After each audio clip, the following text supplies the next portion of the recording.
Hey YouTube, so I am outside of my house right now, sitting near my vegetable garden, and I thought I would document a project that I'm working on.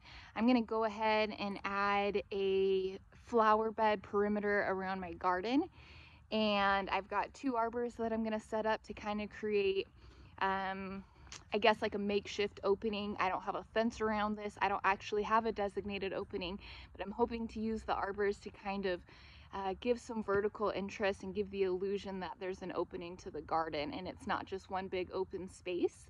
I love having the feeling of enclosed, almost secret gardens, and although I have a long ways to go before my garden feels like that, that's kind of the end goal of what I'm hoping for. So I got some climbing roses for my arbors, and I got these beautiful bluegrasses from Home Depot that I'm gonna use around the perimeter. And I've got to remove some grass.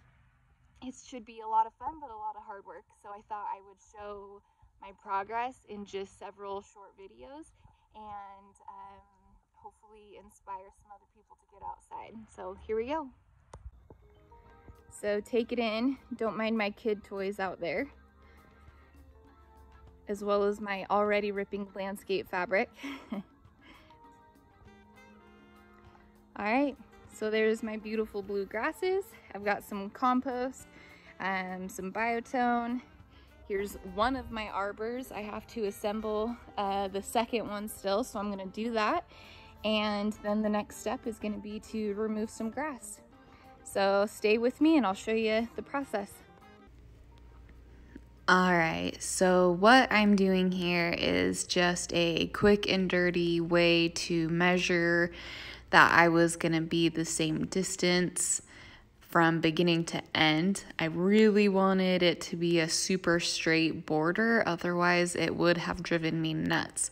So I'm putting some stakes in the ground, and then I'm going to use an actual cord to just kind of show my line that I'll follow with my edger. So I pulled it tight, and I mean, you could use anything. You could even use a hose if that's all you have. So here's my edger, and here's me wiping out. So my edger broke. That was fun. Very first dig.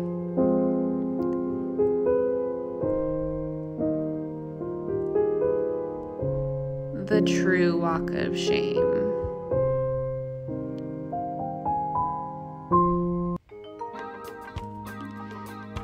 Here we go again with the shovel this time.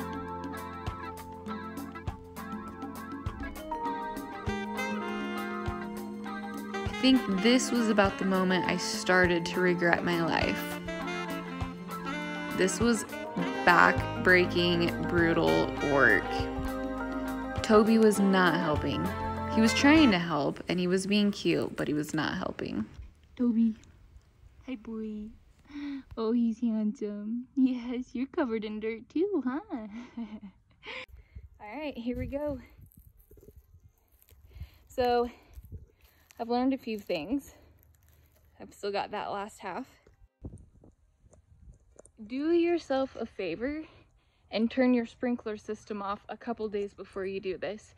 It is so much harder to do with wet grass. I'm picking up huge amounts of mud that I'm having to peel off. Maybe that's common knowledge for most people, but this was my first go around doing this with wet sod. And to be fair, I didn't know it was this wet, but once I'd started, I'm not gonna stop, you know, I'm committed. So anyways, also second tip, don't get huge clumps of grass. It's just, you think you're gonna go faster because you're taking out bigger chunks. It's so freaking heavy. Don't do it. Just get small pieces. So that's what I've learned in the first half of my sod removal, and here we go on the last half. Oh my gosh, I actually got it done. This was hard. Not to be repeated anytime soon.